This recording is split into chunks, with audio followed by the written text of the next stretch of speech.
یعنی اپنی پوتی کے نام کر گئے ہیں، اور اب یہ ذمہ داری میری ہے کہ اس بچی کو تلاش کر کے وہ تمام دولت اس کے حوالے کر دوں۔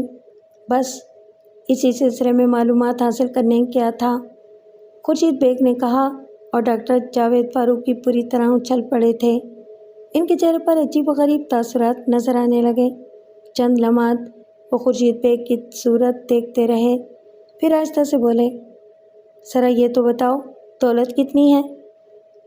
یوں سمجھ لو اربوں روپے کی مالیت ہے۔ ابھی تو مجھے اس کا صحیح تخمینہ نہیں مل سکا، لیکن تم ہی بتاؤ کہ ایسی لڑکی کو کہاں تلاش کروں جس کے ماں باپ مر چکے ہیں، پتہ نہیں وہ خود زندہ ہے یا نہیں۔ ظاہر ہے نانی بھی اس کی مر چکی ہوگی۔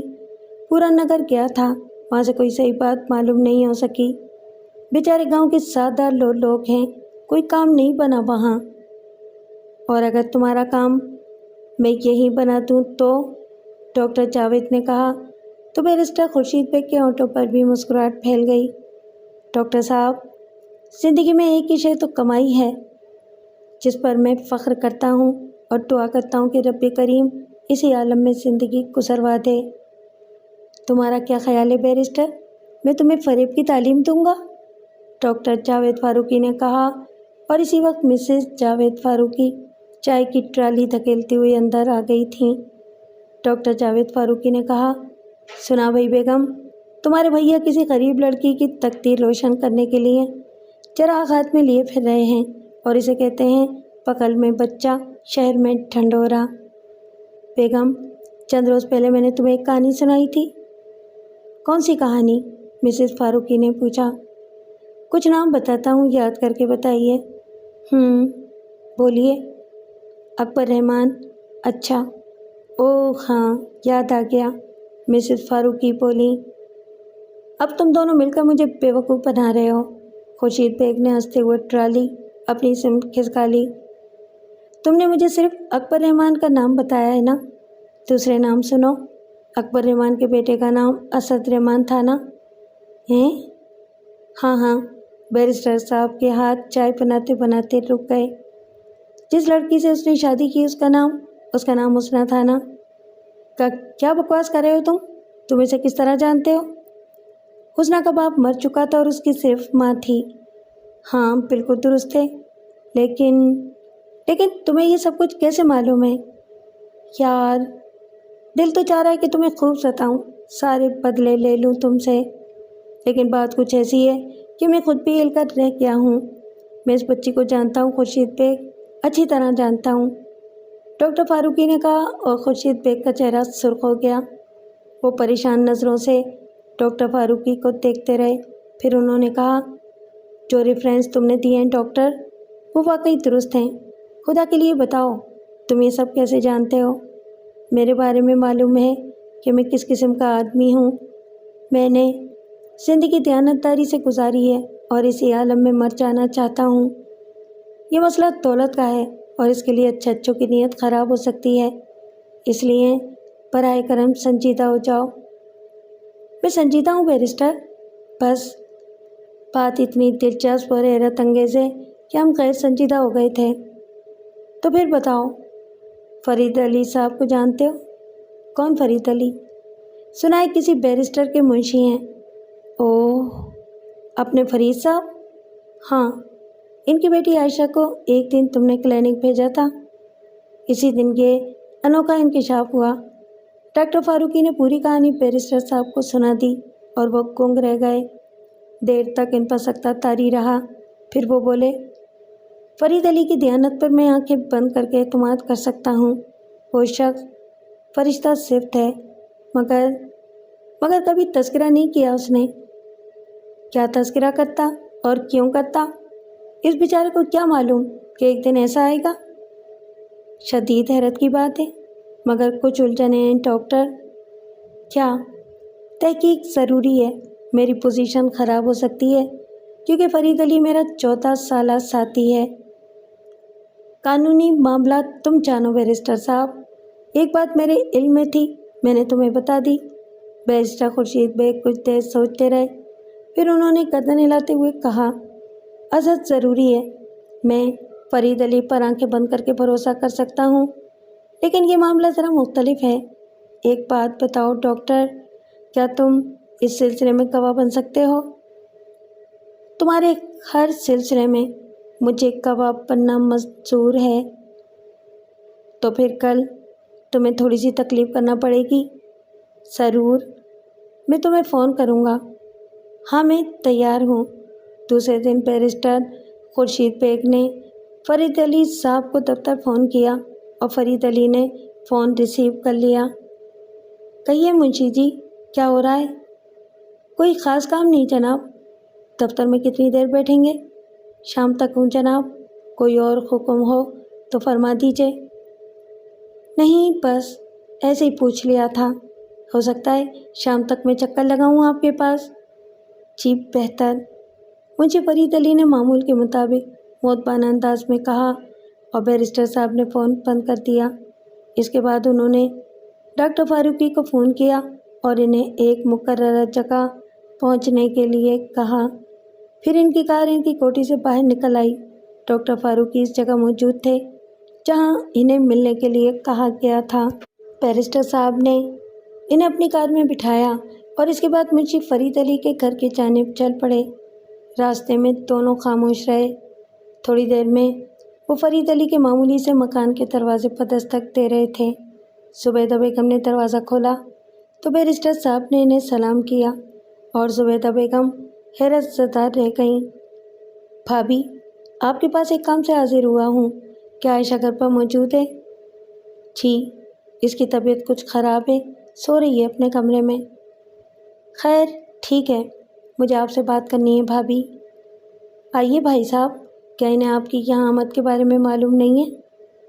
نہیں، بتایا نہیں تھا میں نے فرید علی کو۔ کچھ ایسی ہی اہم گفتگو تھی۔ زبیدہ بیگم نے انہیں کمرے میں بٹھایا اور چائے تیار کرنے چلی گئیں۔ تھوڑی دیر بعد انہوں نے چائے کی 2 پیالیاں لا کر ان کے سامنے رکھ دیں اور سر جھکا کر سامنے بیٹھ گئیں۔ بھابھی، ایک ایسا اہم اور ذاتی سوال کرنا چاہتا ہوں میں آپ سے، جس کی اجازت یقیناً آپ نے فرید علی سے نہیں لی ہوگی، لیکن معاملہ ہی کچھ ایسا ہے کہ معلومات کرنا بے حد ضروری ہے۔ براہ کرم جھوٹ نہ بولیے گا۔ جو کچھ میں آپ سے پوچھ رہا ہوں سچ بتائیے گا۔ ایسی کیا بات ہے بھائی صاحب؟ بس ایسی ہی بات ہے۔ میں آپ سے اگر یہ سوال کروں بھابھی کہ کیا عائشہ آپ کی بیٹی ہے تو آپ مجھے کیا جواب دیں گی؟ بیرسٹر صاحب نے زبیدہ بیگم کے چہرے پر نظریں جما کر کہا۔ زبیدہ بیگم کا چہرہ ایک دم پیلا پڑ گیا تھا اور وہ ہکا بکا سی نظر آنے لگی۔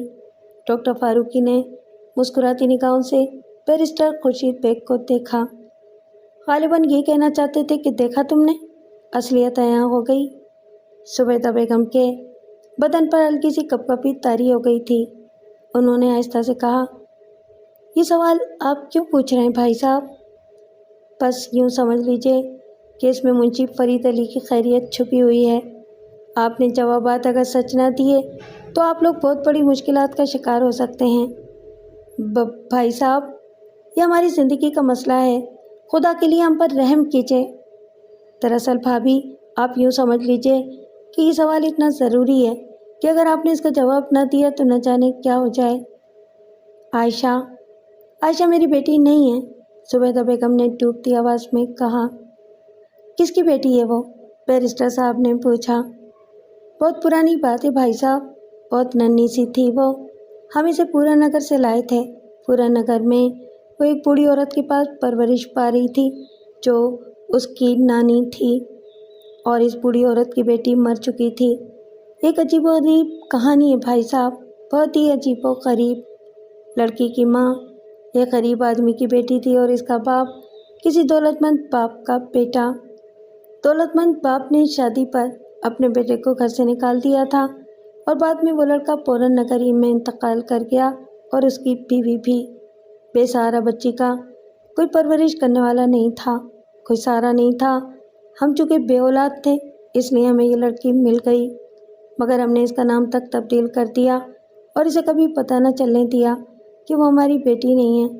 ابھی چند روز پہلے اسے ایک ڈاکٹر صاحب کے پاس لے جایا گیا تھا۔ وہاں نہ جانے کیسے فرید علی صاحب کے منہ سے یہ الفاظ نکل گئے۔ عائشہ اسی دن سے بیمار ہے۔ اس نے اس بات کا بہت گہرا اثر لیا ہے، حالانکہ ہم اسے دن رات سمجھاتے ہیں کہ ایسا بھی ہوتا ہے، یہ کوئی انوکھی بات نہیں ہے۔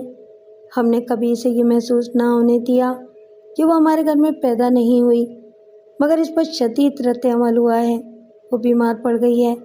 بھائی صاحب، اسے ہلکا پھلکا بخار رہنے لگا ہے، نہ جانے کیا ہونے والا ہے، میری تو سمجھ میں کچھ نہیں آ رہا۔ بیرسٹر صاحب نے سر سراتے ہوئے لہجے میں کہا، آپ کو لڑکی کے باپ کا نام یاد ہے؟ تھوڑا سا، شاید کچھ رحمان تھا، اسد رحمان۔ ہاں، اسد رحمان۔ اور اس کے والد کا نام؟ میرا مطلب ہے کہ لڑکی کے دادا کا نام؟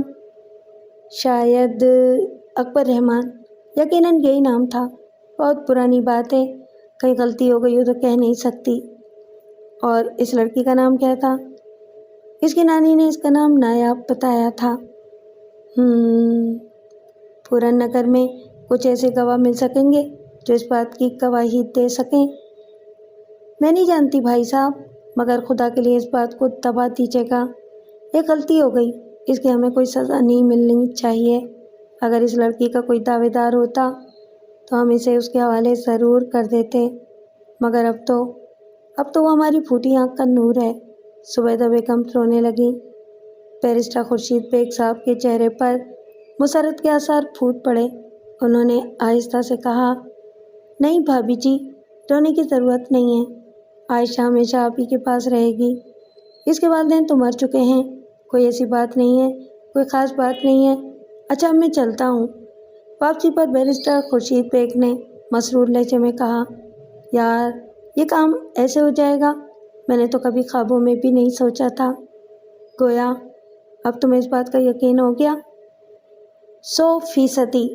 اب بھلا شک کی کیا گنجائش ہے؟ لیکن بھائی، بڑا ٹہرا معاملہ ہے، بڑی محنت کرنا پڑے گی اس سلسلے میں۔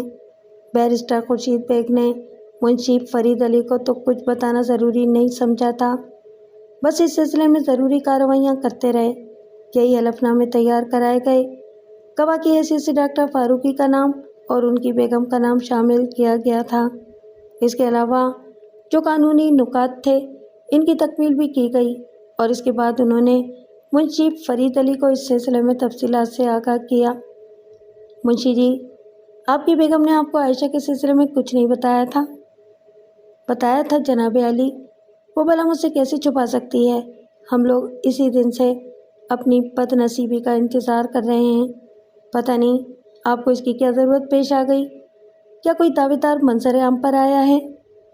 جی ہاں، آپ کو اس بات کی خوشی ہونی چاہیے منشی فرید علی صاحب کہ وہ لڑکی جس کی پرورش آپ نے اتنی محنت کے ساتھ کی، کروڑوں روپے کی جائیداد کی مالک ہے۔ جائیداد کی منتقلی کا کام تقریباً مکمل ہو چکا ہے، اور اب اسے اس کی نئی کوٹھی میں شفٹ ہونا ہوگا۔ یہ بات اس کی مرضی پر منحصر ہے کہ وہ آپ کے ساتھ رہنا پسند کرے یا نہ کرے۔ منشی فرید علی رو پڑے اور ایسے بلک بلک کر روئے کہ بیرسٹر خورشید بیگ بھی پریشان ہو گئے۔ ارے منشی جی، کیا بچوں کی سی حرکتیں کر رہے ہیں آپ؟ لڑکی کو ایک شاندار زندگی مل جائے گی، آپ کو اس سے زیادہ اور کیا درکار ہے؟ وہ ہم سے چھن گئی بیرسٹر صاحب، وہ ہم سے چھن گئی۔ اب ہمارا اور اس کا ناتا ٹوٹ گیا۔ عجیب انداز میں ٹوٹا ہے یہ ناتا، کیا کیا جا سکتا ہے؟ کیسا ناتا ٹوٹ گیا بھائی؟ آپ مسلسل اس کی دیکھ بھال کیجیے۔ نہیں بیرسٹر صاحب، 14 سالوں سے آپ کی نمک خواری کر رہا ہوں، میں بھلا کہاں جانے والا ہوں؟ وہ جس کی اولاد ہے بس اس کو مبارک ہو۔ عمر کے اس آخری حصے میں کیا اپنی عاقبت خراب کروں گا؟ ایک دولت مند لڑکی کی پرورش کر کے اس کی دولت سے کوئی فائدہ اٹھاؤں گا؟ آپ بہت عظیم انسان ہیں فرید علی صاحب، لیکن میں سمجھتا ہوں اس میں کوئی حرج نہیں ہے۔ عائشہ بھی شاید آپ کے بغیر نہ رہ سکے۔ میں سمجھتا ہوں کہ کوئی بری بات نہیں ہے، آپ صرف ایک سرپرست کی حیثیت سے اس کی جائیداد کا نظام سنبھالیں اور بالآخر کوئی مناسب ساتھی اس کی زندگی میں داخل کر کے اپنے فرض سے سبکدوش ہو جائیں۔ بیرسٹر صاحب بہت دیر تک منشی فرید علی کو سمجھاتے رہے، اور بمشکل تمام منشی فرید علی اس بات پر تیار ہوئے تھے کہ اگر عائشہ پسند کرے تو وہ اس کے سرپرست بن جائیں گے۔ عائشہ تک جب یہ بات پہنچی تو اس پر غشی کا دورہ پڑ گیا۔ ڈاکٹر فاروقی بھی ساتھ تھے۔ بیرسٹر صاحب ہی نے عائشہ کے لیے کوٹھی خریدی تھی اور اسے تمام ساز و سامان سے آراستہ کرا دیا تھا۔ عائشہ کی دیکھ بھال ڈاکٹر فاروقی نے کی اور اسے انجیکشن وغیرہ لگا کر ہوش میں لایا گیا۔ وہ بلک بلک کر کہہ رہی تھی کہ اسے یہ دولت نہیں چاہیے۔ وہ اپنے امی ابو کے ساتھ اسی اسرت میں زندگی بسر کرنا زیادہ بہتر سمجھتی ہے، لیکن بیرسٹر صاحب نے اسے سمجھاتے ہوئے کہا کہ اس کے امی ابو تو اس سے علیحدہ نہیں ہو جائیں گے، وہ اس کے ساتھ ہی رہیں گے۔ مجھے فرید علی کے لیے عائشہ یا نایاب کی حالت کے پیش نظر یہ ضروری تھا کہ وہ ایک لمحہ بھی اسے الگ نہ ہوں۔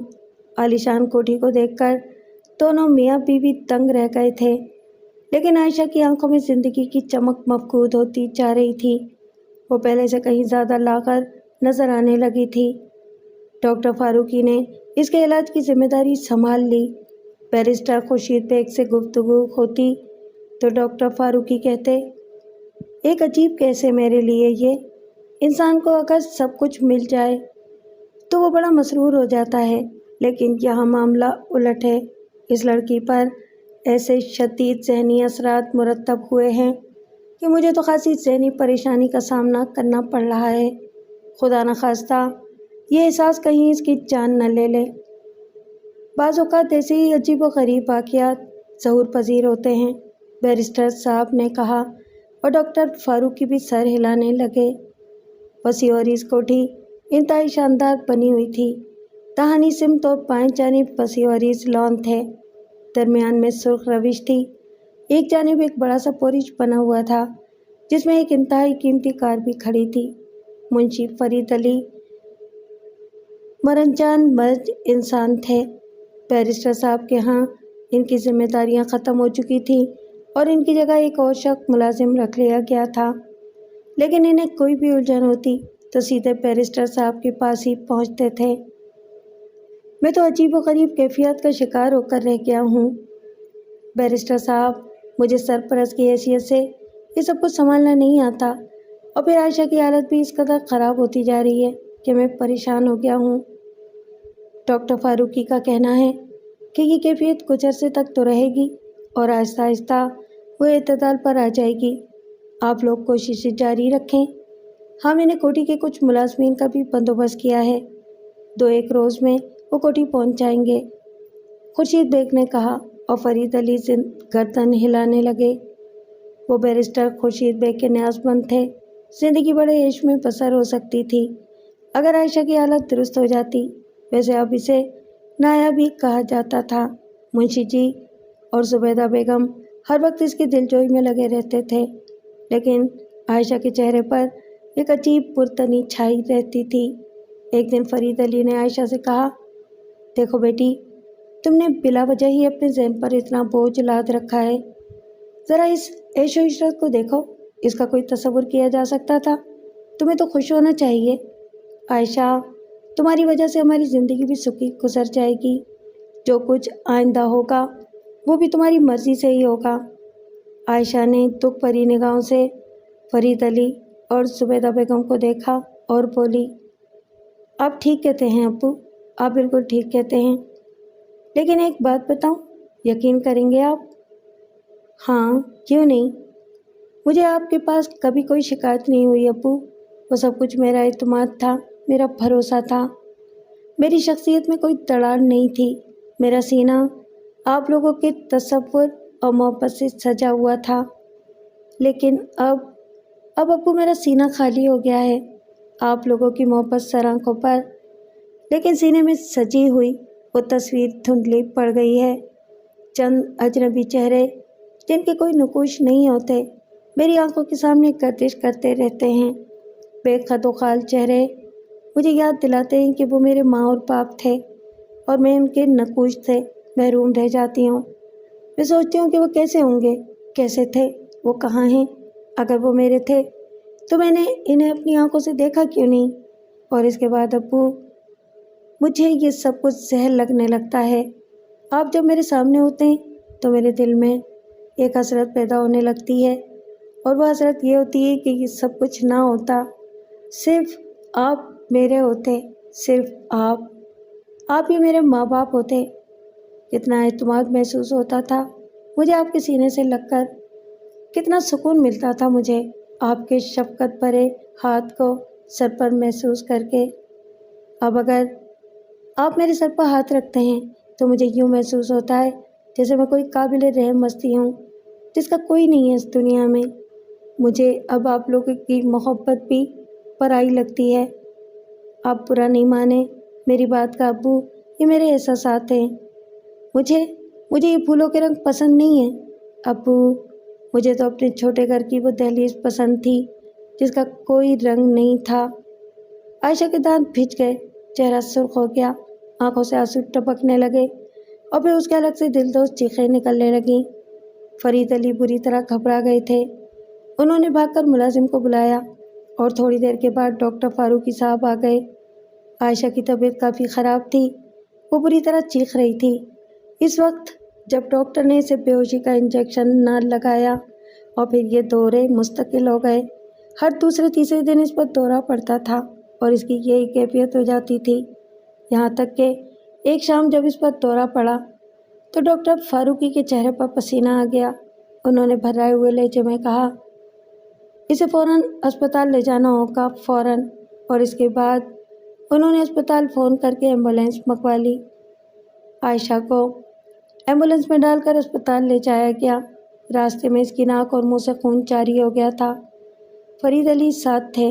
اسپتال پہنچ کر ڈاکٹر فاروقی نے بیرسٹر خورشید کو بھی طلب کر لیا اور انہوں نے انہیں بتایا تھا، خدا نخواستہ اسے برین ہیمریج ہو گیا ہے، اس کے دماغ کی رگیں پھٹ گئی ہیں، بہر طور میں کوشش کر رہا ہوں اس کی زندگی کے لیے۔ یہ سب کچھ خورشید بیگ، یہ سب کچھ۔ ڈاکٹر فاروقی اپنے معاون ڈاکٹروں کی پوری ٹیم کے ساتھ بہت دیر تک عائشہ پر مصروف رہے۔ ان کے چہرے پر عجیب سے تاثرات تھے۔ عائشہ اب بالکل ساکت تھی، اس کا چہرہ بری طرح پیلا پڑا ہوا تھا۔ ڈاکٹر فاروقی نے وہ تمام طبی کوششیں کر ڈالیں جو اس وقت کی جا سکتی تھیں۔ زبیدہ بیگم ادھر کوٹھی میں سخت پریشان تھیں اور فرید علی سر جھکائے عائشہ سے کچھ فاصلے پر کھڑے ہوئے تھے۔ حالانکہ عام لوگوں کو یہاں آنے کی اجازت نہیں تھی، لیکن معاملہ ڈاکٹر فاروقی کے کلینک کا تھا، اس لیے کوئی دقت نہیں تھی۔ ادھر زبیدہ بیگم شدت پریشانی سے پاگل ہو گئی تھی۔ بالآخر وہ ایک ملازم کے ساتھ کار میں بیٹھ کر اسپتال پہنچ گئیں اور دیوانہ وار اس کمرے میں داخل ہو گئیں جہاں عائشہ زندگی اور موت کی کشمکش کا شکار پڑی ہوئی تھی۔ زبیدہ بیگم پر ایک دیوانگی سی طاری ہو رہی تھی۔ وہ پاگلوں کی طرح اندر داخل ہوئیں اور عائشہ کے قریب پہنچ گئیں۔ انہوں نے عائشہ کے پاؤں چھوتے ہوئے وحشیانہ انداز میں کہنا شروع کیا، نہیں عائشہ، نہیں، نہیں میری بیٹی، نہیں، نہیں میری بچی۔ اپنے ذہن سے ہر تردد چھٹک دے۔ میں بتاتی ہوں تجھے، سن عائشہ، میں بتاتی ہوں تجھے، تو نایاب نہیں عائشہ ہے، ہماری بیٹی، فرید علی کی بیٹی، میری بیٹی۔ ہاں عائشہ، تو نایاب نہیں ہے، سب جھوٹ ہے، سب جھوٹ ہے۔ ماں اور باپ میں فرق ہوتا ہے عائشہ۔ سن، یہ سب تیرے باپ کی کارستانی ہے جو دولت کی چمک سے دیوانے ہو گئے تھے۔ میں عائشہ، میں اب تجھے اس حالت پہ نہیں رہنے دوں گی۔ میں تیری ماں ہوں ری، جنم دیا ہے میں نے تجھے، 9 مہینے پیٹ میں رکھا ہے۔ لعنت ہے ایسی دولت پر جو مجھ سے میری اولاد چھین لے۔ فرید علی صاحب، تم پاگل ہو گئے ہو، تم نے وہ حرکت کی ہے جو کوئی باپ کسی بیٹی کے ساتھ نہیں کر سکتا۔ سنیے بیرسٹر صاحب، سنیے ڈاکٹر صاحب، یہ سازش ہے، یہ صرف سازش ہے۔ میں بتاؤں آپ کو یہ سازش کیا تھی؟ یہ فریب تھا، سب کچھ فریب تھا۔ کچھ عرصہ پہلے فرید علی صاحب نے بیرسٹر صاحب کے دفتر میں ایک فائل پڑھ لی تھی۔ یہ فائل ایک ایسی لڑکی کی تھی جس کی تلاش کی جا رہی تھی اور اس میں اس لڑکی کے بارے میں پوری تفصیلات درج تھیں۔ جو کوئی بھی نام تھا اس لڑکی کے وارثوں کا، اسے فرید علی نے ذہن نشین کر لیا اور اس کے بعد نہایت چالاکی سے یہ ساری باتیں ڈاکٹر فاروقی صاحب کے کلینک پر دہرائیں تاکہ عائشہ کو نایاب کی حیثیت سے پیش کر کے دولت حاصل کی جا سکے۔ لعنت بھیجتی ہوں میں ایسی دولت پر